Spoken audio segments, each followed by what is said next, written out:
Hello, everybody, and welcome back to The Truth with Samuel Ogazi II. In the aftermath of the death of Osinachi Nwachukwu, Nigerian gospel singer who allegedly died as a result of injuries she received in the process of domestic abuse, Pastor Sarah Omaku, senior pastor of the Family Worship Center, Abuja, capital city of Nigeria, put out a video where she told the story of an altercation, an argument she had with her husband many years ago.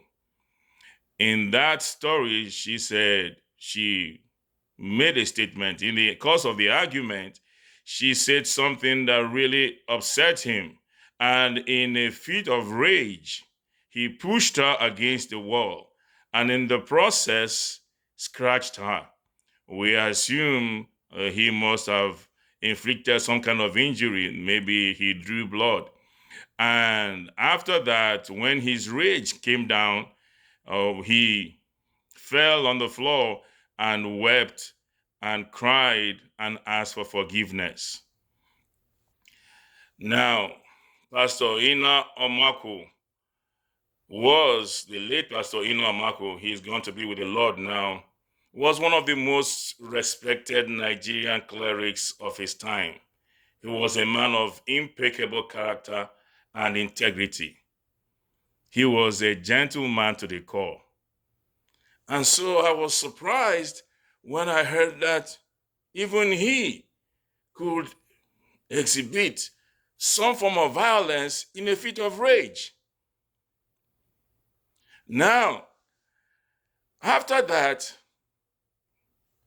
Pastor Sarah said he began to work on himself. The question is, couldn't Pastor Sarah have left the marriage based on that one act of violence in inverted commas? Could she have left? But she knew that her husband was a man of impeccable character, that deep down inside of him, by virtue of his calling and profession, that he was a good man.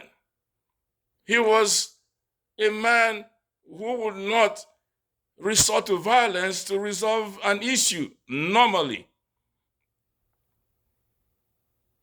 On the other hand, Pastor Sarah didn't tell us what she said that provoked him, and whether she didn't also work on herself. She didn't tell us, or she didn't tell the congregation, whether she said whatever it was she said that provoked Pastor Enoch that day. She didn't tell us whether she ever said it again. Because ultimately, as they say, it takes two to tango.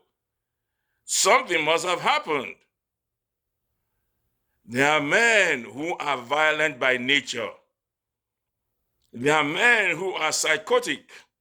That is an extreme form of mental illness that sometimes manifests in extreme violence. And those men need psychiatric help. But there are also men who have reacted as a result of impulsively, as a result of provocation. But what counts is the heart.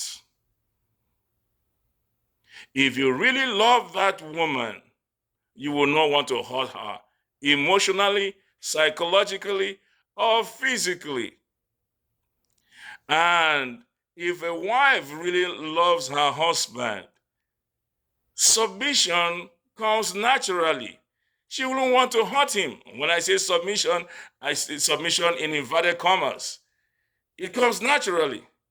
She's not going to want to hurt him. She will want to do whatever she can to make him happy. If she knows this offends him, or she knows something offends him, she will try as much as possible not to do it. Same goes with the man. And so, in relationships, the point we're trying to make is that what really counts in a relationship is the heart. What is in your heart? Why did you even get into this relationship in the first place? Was it because you feel it's time for you to get married? You're old enough to get married?